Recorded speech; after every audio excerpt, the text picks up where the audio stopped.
Hey TCSTV viewers, it's Dave and Evelyn coming to you live from the camera store, and this was kind of an impromptu live today because last night Nikon announced a new camera that we're very excited about, and we just got our hands on it a couple of hours ago, so it is fresh. But we have the opportunity to talk to one of our Nikon Canada reps. It wasn't who we were expecting. We were actually expecting to talk to Chris Ogonek from Toronto, but he actually had a power outage due to some crazy thunderstorms.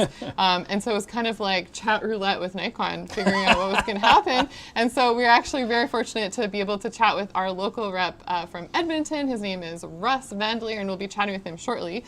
But just want to let you guys know about a few things with TCSTV Live. Of course, whenever we're live, we always have our awesome TCSTV Live Dream team behind the scenes, and they are drooling over this camera, especially Gary, who's been an amazing, very loyal Nikon user for a long time. Like a lifetime Nikon user. Like a lifetime. But he's ultra excited about this camera, and yeah, I think we better make sure we have some security happening here, making sure it doesn't go missing. But yeah, this camera was just announced, and we actually have one of the visions behind the camera with us as well. And so Dave has it here.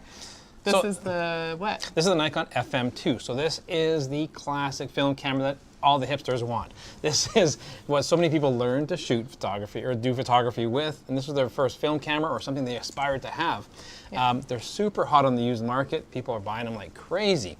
And you can see it's a clear inspiration to the new camera. I mean, these guys look, very, very close. If I switch this really fast, right, you can't tell which one's which. I'm doing the shell game. If we bring out one more model, like Nikon, we can really have some fun. But one thing I was actually very surprised by, which Gary pointed out, is with the two cameras, when you hold them in hand, they actually feel very similar with weight. Now, there's more refinement to the mirrorless camera because it's a lot more balanced, but I was expecting it, because it feels quite light in the hand, I wasn't expecting to see so much of a similarity. But we should mention a few things. One is that it has a magnesium build to it, has a little bit of weather sealing. We're going to talk to Nikon about some of our questions that we have with the build of the camera itself. But yeah, a couple of cool features that you should know about. If you're familiar at all with Nikon's mirrorless line, this is part of their Z mount system. It has a lot of the same internals as the Z50 camera, which means it has an APS-C size sensor, so it's not a full frame camera, it has a crop sensor to it. It's just over 20 megapixels of resolution, and it has a lot of the same interface and infrastructure that's built into the Z50, but on top of that, it has some improved things like the slightly better autofocus system through some firmware updates, possibly a little bit more processing power. Again, more questions that we're going to have for Nikon. But we're happy to see that it actually has some of the autofocus features that we're seeing with like the Z6 Mark II, the Z7 Mark II. And so we get things like the much improved face and eye detection. Yeah, maybe you could talk about that large area AF. So yeah, I mean, before we used to be able to do face and eye detection, but we use the entire screen. So if you had the update on the Z6 and Z7s, you could see that you could select which area you wanted it to focus on and just find the faces within that select area. So it's very handy. Think about if you're in a crowd, for instance, and you only want to concentrate on a few select people, you could just choose that area, and that was really nice to have. Yeah, so and as we get back into doing concerts and stuff, street photography, where you have less people together, I could totally see it being very handy for that. Dave's going to put it on its lovely pedestal. Let's look at that. And let's, I mean, just acknowledge it for what it is. This is a sexy camera. This is like the prettiest camera that Nikon has come out with, maybe ever. I just like to look at it. Some people might say the film was the iconic camera, but you were saying like it was like the epitome of cameras back in the SLR days. And I think there's like a Paul Simon song about it.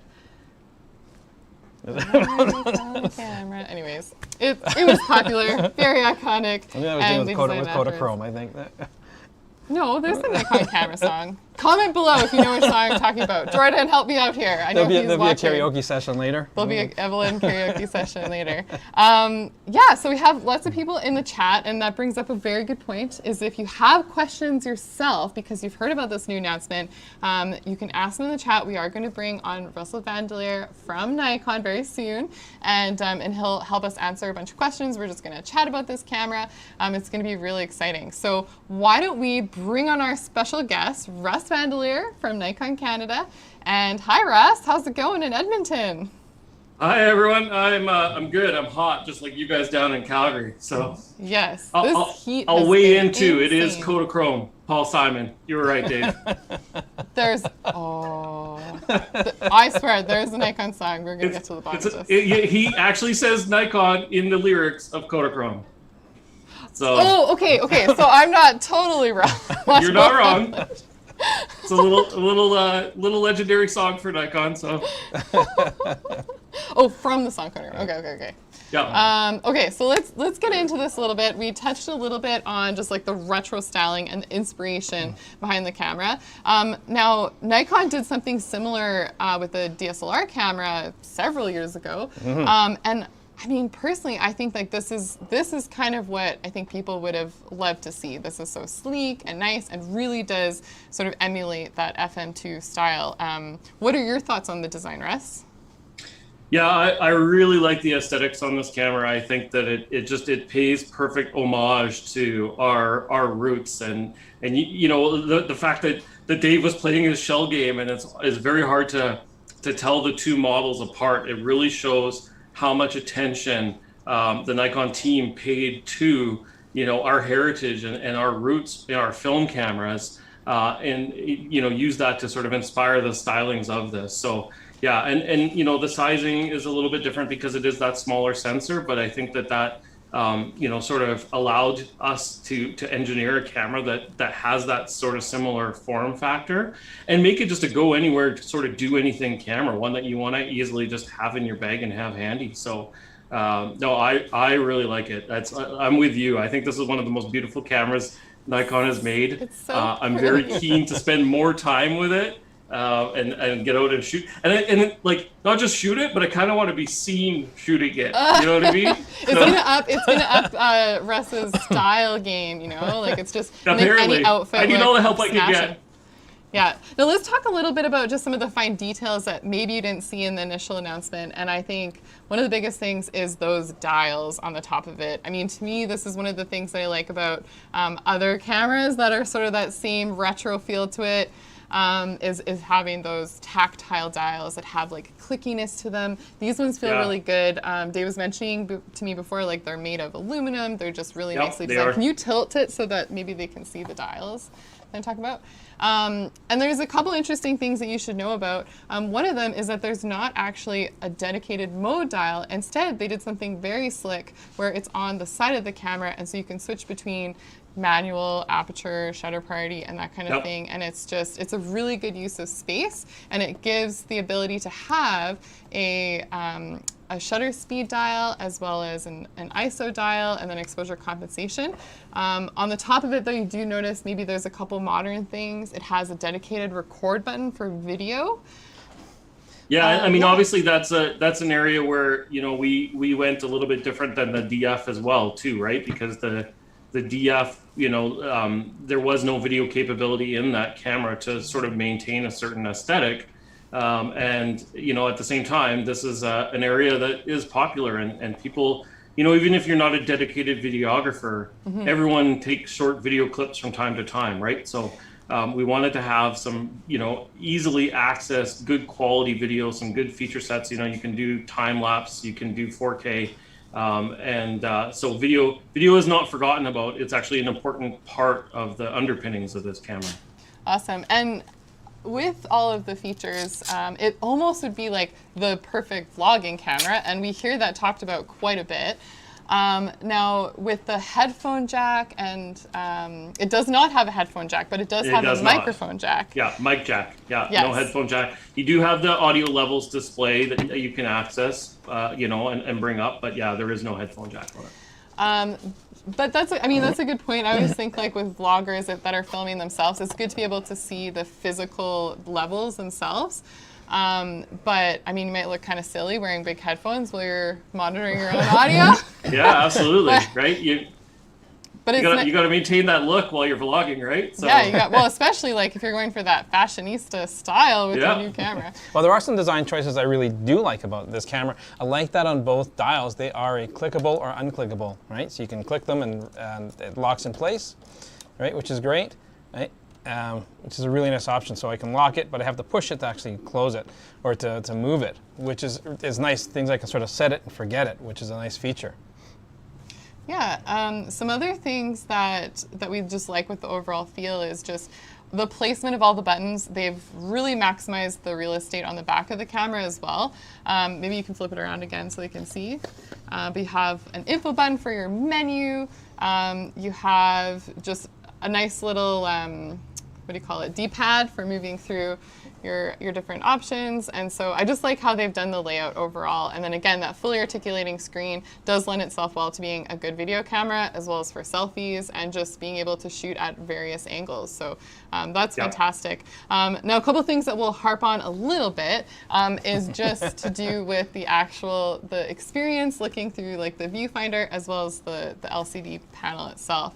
And so they're not the highest resolution on the market, but we'd say they're pretty good for this price point of a camera. The EVF, correct me if I'm wrong, is 2.36 million dots, and then the 3-inch LCD screen is 1.04 million dots.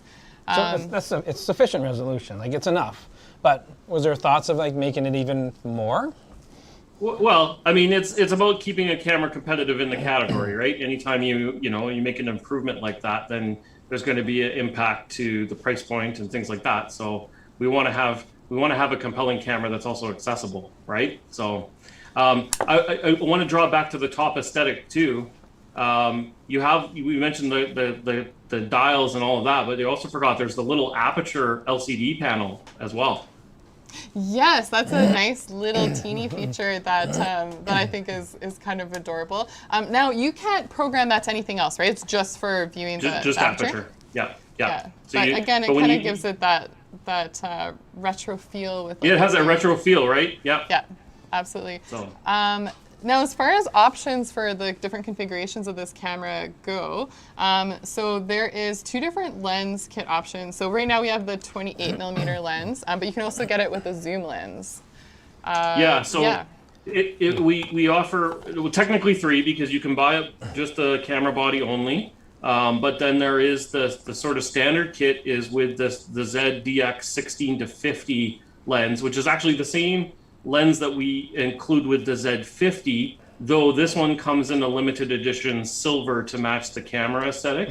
And then it also does come in a separate option with the new Z28 f2.8. So that's actually a brand new full frame Z mirrorless lens. And we will be rolling that out to the market as a standalone separate piece later this year. But right now you can buy a special edition version that's got the silver knurling on it that only comes with the new ZFC. So yeah, so 3 different options you can get. Awesome. Well, we have a few questions coming in from the chat. And so again, I'll just mention it that you guys can pop your questions in the chat if you're logged into YouTube. Or you can also email me if don't have a YouTube account. It's just Evelyn@thecamerastore.com, and that's also in the description below. But keep the questions coming. To start things off with, Ember Sky Media is asking if the flip screen has touch focus and if there's anything else we can talk about in terms of the functionality of the screen. Yeah, absolutely. It has touch focus and you can do touch shutter, and I personally don't like touch shutter, so you can shut that off, but touch focus can be very helpful. It's also, if you are vlogging, it's really easy to change your exposure compensation now with this camera. So, just if you need to make that adjustment on the fly while you're recording yourself, it's really easy to do.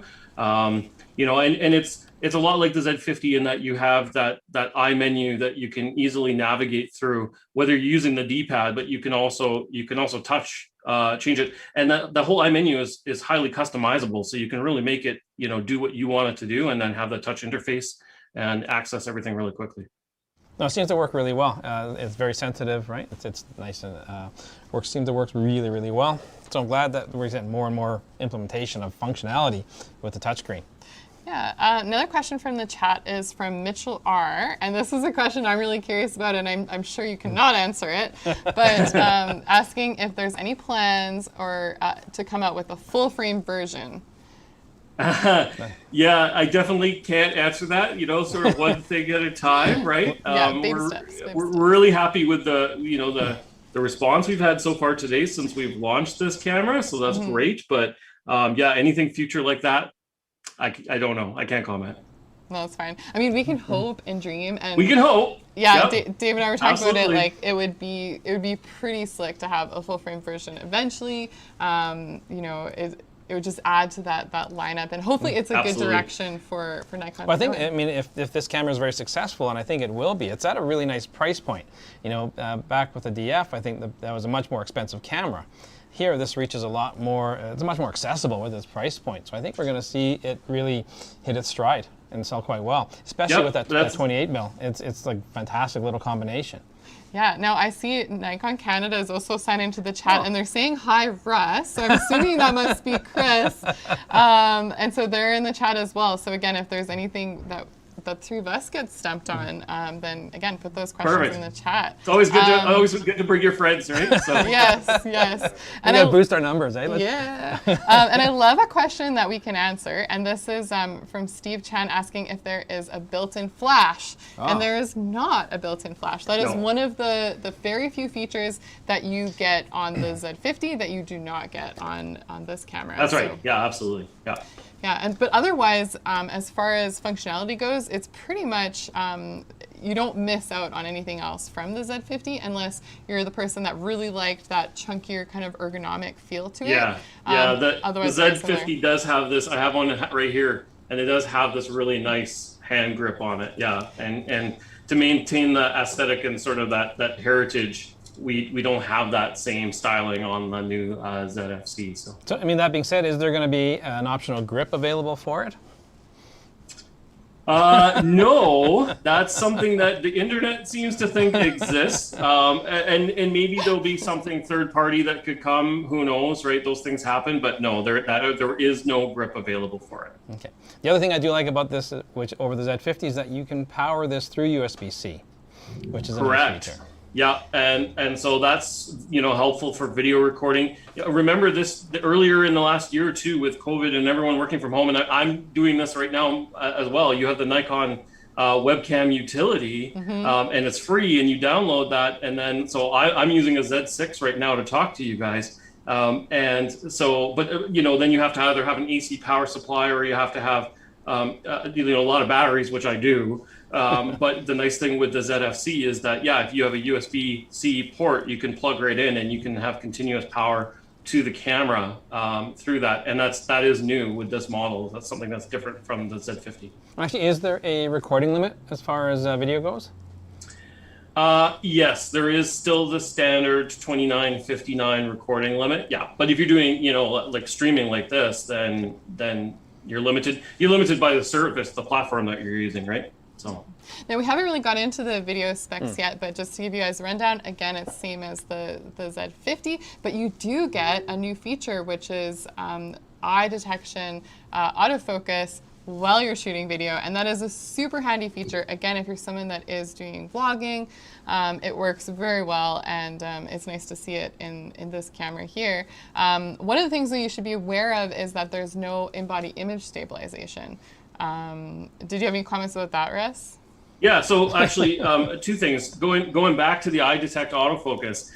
When we launched the Z50, it didn't have eye detect autofocus in video. But if you update to the new 2.0 firmware, you will have that.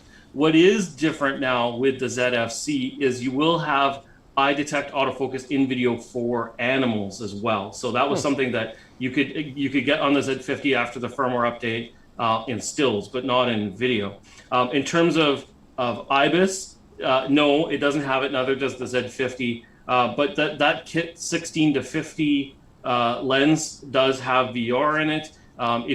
There is also the other 50 to 250 DX Z lens, right? So if you need a telephoto for this platform, and that also has VR in it as well. So that is something that does make this a little bit different than our full frame cameras, that you don't have the IBIS, but we still have you covered from a stabilization standpoint, for sure. Yeah, and then just to kind of break that down a little bit, if you're not familiar about Nikon system, VR is their vibration reduction that they have in the lens itself. Yep.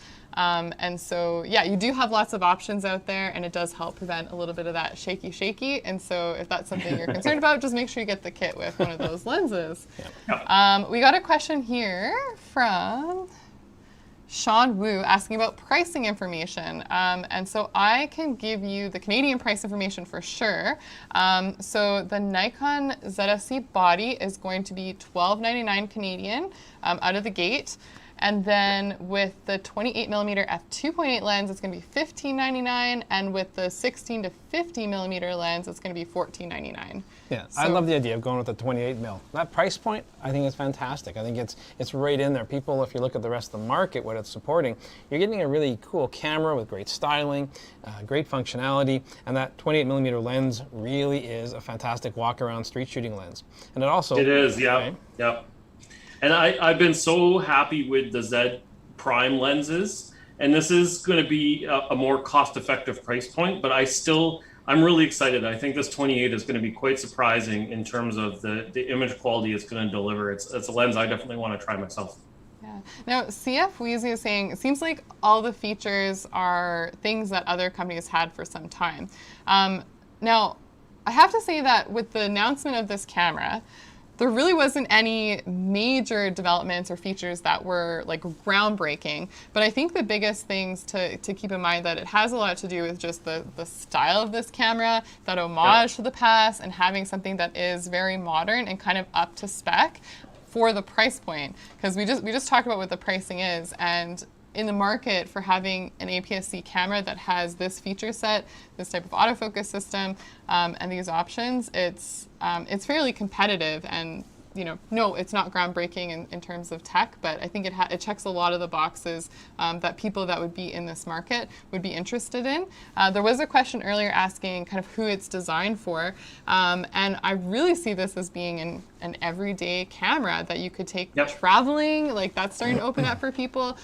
We've talked about it before with crowds, because you have that large area autofocus option to be able to select people. I can see it being like for concert photography or events, things like that. But I think it's just a fun camera. Like, I'm gonna get emotional here because it's so beautiful. Maybe that's what the FC stands for, Ev. It's fun camera. Oh, is that what it stands for? Okay. Yeah. You're right. I think it is really open in terms of who it's for, right? It's got this style appeal to it that could, maybe bring somebody in who is new to Nikon. I think it's also going to speak to a lot of people who have had a long history with Nikon, right? That it's going to bring back some nostalgia and some good memories of equipment that they've had previously. But it doesn't have a winder, Russ. Yeah, there's no film, Dave, so that's okay. So, I think also it's going to work as a great companion camera, right? You have, even for me, right? Like, I shoot the full frame Z mirrorless cameras a lot, and they're not bulky, for what they are, but there is going to be this time. Like, I already love that about the Z50, which is chunkier with that bigger grip. If I want just a small pocketable grab and go camera, I really see some appeal to this. So I think we're going to capture a lot of different people from a lot of different interests who are going to gravitate to this camera. It's not just for one customer segment. I really don't think that. Steve Chen is asking if it has focus peaking or guide for manual lenses or Nikon AIS non-Nikon lenses. You know what, to be honest, I know it has focus peaking. I'm not 100% sure about I just haven't had a chance to play with it yet. Okay, we can potentially confirm that later, or we can dig into that for sure. If Nikon Canada, if that's you, Chris, you can. It's my pal Jacob. It's my pal Jacob. He's watching. Oh, so. It's Jacob. Okay. Hi, Jacob. Yeah. And actually another thing. Yeah, there's a question here about it's a really cool retro camera, but why don't we put a threaded shutter release on here? Oh, that's a good question. We can go old school bulb release with this.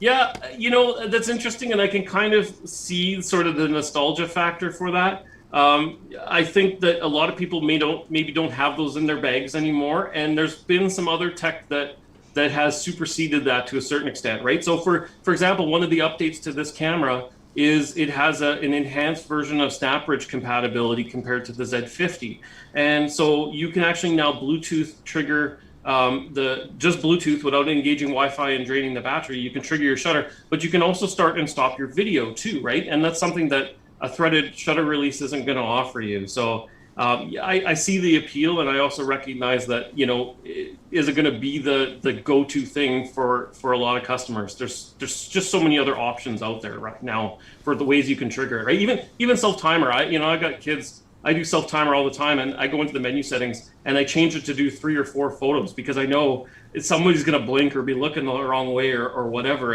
And so there's that programming capability that gives you that additional functionality that you're not going to get off a screw-in cable release. So I get it; it's pretty, but it's just so some things change, right? So. Yeah. That modern functionality is still kind of at the forefront for how it's designed.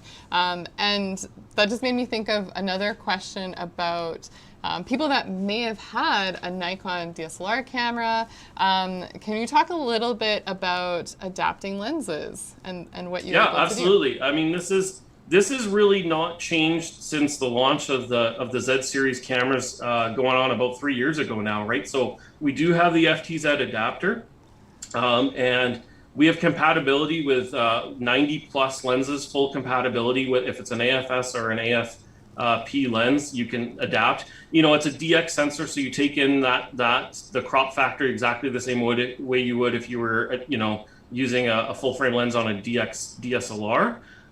So you have a lot of lenses that you can use that way. It does not support AFD lenses in terms of autofocus, but you can certainly still use them. And you just have to manually focus them and then use that focus peaking that's available to you. So, I mean, absolutely, that's been one of the beauties of the whole Z mirrorless system is it's been very easy to transition from or straddle, using both DSLR and mirrorless at the same time.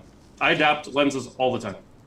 Awesome. Yeah. And it's great because it really does allow people to transfer and kind of move up in the lineup, or maybe you can find yourself a good garage sale or Facebook Marketplace special on something, and really make yourself a cool kit for an affordable price point. One of the other things that I thought I'd mention, I'm going to try to spin it into positive, but is that just like the Z50, it has a single SD card slot, and it's UHS 1 compatible, so it is the slower cards. And this camera, although it can shoot at a relatively fast frame rate, 11 frames per second with 12-bit RAW files using the mechanical shutter, do you see that there'd be any limitations for only having the UHS 1 card slot? Well, yeah, I mean, off the top of my head, I haven't seen the spec for the buffer rate on it. But I mean, maybe if you're shooting 11 frames per second RAW, it's at some point it's going to slow down. But you also have to keep in mind with this camera, it's sort of the target segment isn't necessarily that sports shooter or that wildlife or birder. I mean, not that you can't go do some of that, but that isn't necessarily who we're aiming that camera at. So. And in terms of it being single card slot, because I know that's sometimes a bit of a controversy, I get it. And at the same time, I mean, part of it with this camera, I mean, we're driven by aesthetics right here, right? That is, I mean, you look at it, that is the single driving factor for the design decisions around this camera. And so I think you just look at trying to sort of, be able to do that shell game shuffle with that FM2. If we had the dual card slot, then I think it would probably be some impacts to the body size that are going to take away from some of that heritage, right? So the other thing, I mean, as far as a camera you can take with you everywhere and take, what kind of weather sealing are we expecting on this camera? Is it the same level as, let's say, the Z7, or is it step down? Yeah. So. Great question. It does have some sealing. It's basically in line with the Z50, right? So it's going to have a certain degree of sealing. It's probably not going to be as well sealed as your Z7, but you can definitely take it on some adventures, and you're not going to have to worry a ton. Awesome, thanks. getting back to, I guess, just some of the differences between the Z50 and this camera, do you think from the a video standpoint, besides like the autofocus with having eye detection autofocus, is there anything else that that people should know about? Do you get any new advancements? Well, I think the single biggest advancement that people are asking for is the articulating screen, right? That vari-angle screen for vlogging, right? So I know that's not really answering your question in terms of actual video specs, but I mean that obviously makes this a lot more compelling camera for other applications, right? So I think that is the single biggest factor on it for sure. Yeah. Well, and Drew, who handles our video, and he's helping with the stream tonight, he was saying that just having the ability to power and charge the camera is also a big deal for the video. Absolutely, guys. that is a big deal for sure. Yeah. We did have a question back to the memory card. Where did it go? I lost the question. Maybe. What is the highest video bitrate for video, considering the card slot? Do you know? I don't. I have not seen that spec. Sorry. God, Okay. I love putting them on the spot, eh? Yes. That's awesome. Yeah. I feel like I'm in a shooting gallery, guys. Thanks. For those of you that are just joining us, because we just had, looks like some more people come on, I think the biggest takeaway about this camera is it's pretty. Like, It's pretty. It's pretty. It feels nice. The dials are fantastic. And for a lot of people, we always say at the camera store that the best camera is the one that you enjoy shooting with. And so I think a camera like this does have that tactile feel to it. And I'd say even for people that are more beginner with their photography, I think there's nothing better than being able to actually see your settings on the dial physically and tangibly being able to move through your different exposures so that you can learn more about your photography. And for people that are more advanced, it just becomes something that's second nature. It's just part of almost an extension of your arm, and you can just quickly make all your changes. So I think that's what this camera is really all about. I mean, we could talk for hours, nitpicking all the technical specs, but at the end of the day, it's a pretty camera. It's a very pretty camera, and I think, I remember years ago I had a friend of mine looking at kind of a retro-styled camera, and he says, is it wrong to love the camera so much because it looks so good? And I think I'm going to get a lot of that same reaction with this camera here, because it looks really good. People buy cars for that. Right? Yeah, they do. Yeah, they do. Right? But I do like that it doesn't have that standard dial where you have the auto mode and the little running man and all these different icons there. It's very easy to go from full auto to full manual or anywhere in between, but it really encourages you to actually play with the photography settings, play with your aperture, play with your shutter speed, and really make a lot more fun out of it than just sort of putting it on full auto. Yeah, so, and a couple neat things you can do too. Like if you look at the shutter speed dial, it's changing in full stops, but you can actually go lock it in. And then you go in and roll your command dials and change it in smaller increments and third stops if you want. So there's some flexibility. And we're talking about sort of the traditional looking camera and aesthetics and feel and that kind of thing. But it's got some modern Nikon touches to it too, like things like our picture control functionality, where you can go in and sort of in camera have some of that fun, right? Do some of those different creative picture controls, whether you're shooting it up front that way or you're processing a raw file through that after as well. So you're getting sort of this heritage look to it, but you've got some of the new fun tidbits that we include in our newer cameras too. Yeah, Kai Thompson was saying that they're hoping Nikon was going to do something like this for the 100th, which was, I think, just a couple of years ago now, right? 2 years back, yeah. 2 years back, yeah. No, I would agree. It would have been a cool choice for that, but who knows? Sometimes these development paths take a long time, so maybe they were hoping to do that too. Well, and a few years ago, it would have fundamentally been a totally different camera too, right? Because we didn't have the Z lineup where it is, right? So that's true. Yeah, that's true. And same thing with maybe not as many optics available and all that too. There's a comment from Boss saying no one in the right mind would buy it when the Fuji system is much more mature. Whoa. I mean that's an opinion for sure. But I have to say, I use a Fujifilm camera, and I'm excited about this because I really like the user experience of using a Nikon camera, and so it kind of marries like the best of both worlds. And so it depends who you talk to. I mean, I like the nostalgic look of the FM2, and I definitely think it holds its own, especially again in this price point. I think it holds its own quite well. Yeah, no, absolutely. And I mean, you know what? The Fuji lineup is great.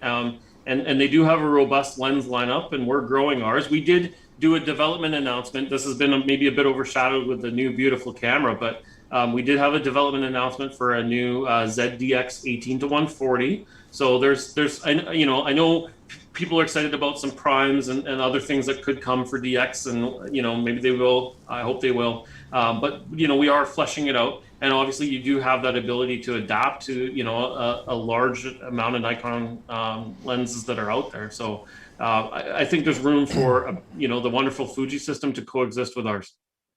Awesome. Oh, that's so Canadian, eh? That's so nice. So Canadian. I like it. Alan Dyer is saying, is there remote control just via the phone app? I don't see a remote shutter port for hardware intervalometer, but shutter speeds go up to 15 minutes. And this actually, I think, brings up a good point of one of the other features we haven't talked about for doing time lapse built into the camera.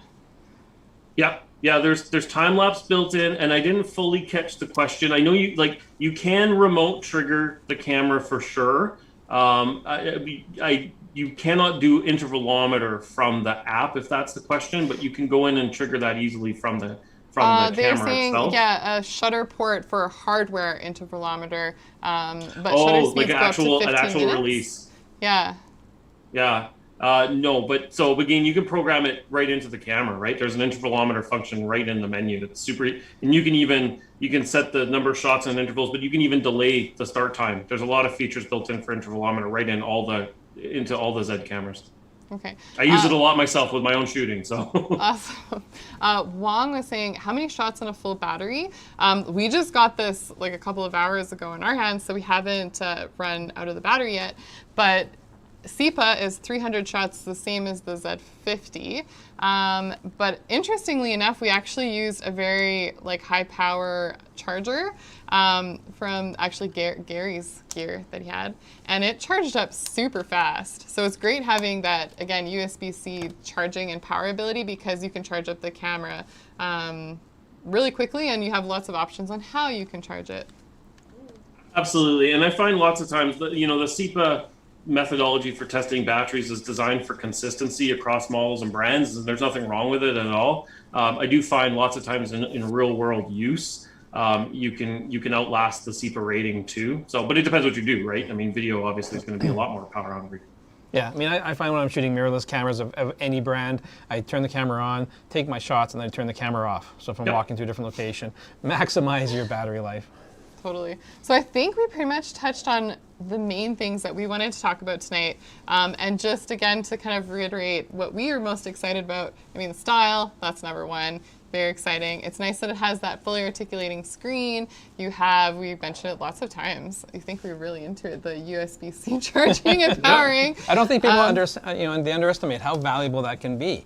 Well, we should talk about that, because Dave and I have been in many situations where you're driving around in your car, and having the ability to actually do USB-C charging can actually save you and make you enjoy your photography trip a lot more, because you're actually able to charge the camera up. So I think that's why we harp on it. I mean, if you're carrying around a few different items, you usually have a battery pack with you and something else. It's really going to help you extend your shooting days if you have that ability. Definitely. If you're a sales rep calling on different camera stores in the same day, it comes in handy sometimes too. Absolutely. Well, Russ, thank you so much for joining us tonight on short notice to do this little impromptu live. We're excited to spend more time with the camera. We're planning to do more of a hands-on preview review with it. We'll be able to show you guys some samples. We'll dig into some more of your questions that you have in terms of, how much battery life did we actually get out of it? How did the autofocus perform for us? But because we know a lot of the internals of this camera are very similar to the Z50, we're expecting good things, and we think that it's well priced and is going to be a good camera on the market, and it's exciting for summer to have something fresh like this. You know what I think we should do on a review? We should walk around with this camera, and we should keep track of how many people comment on, whoa, is that a digital camera? Is that a new camera? Yeah, no, I think it's true. I think it will be an attention getter. And yeah, it's exciting stuff. So thanks everyone for tuning in. If you enjoyed this live content, let us know what you think by commenting below, and make sure you hit the subscribe button. And if you enjoyed this episode, hit the like as well. We always appreciate it. And we hope to catch you guys again really soon.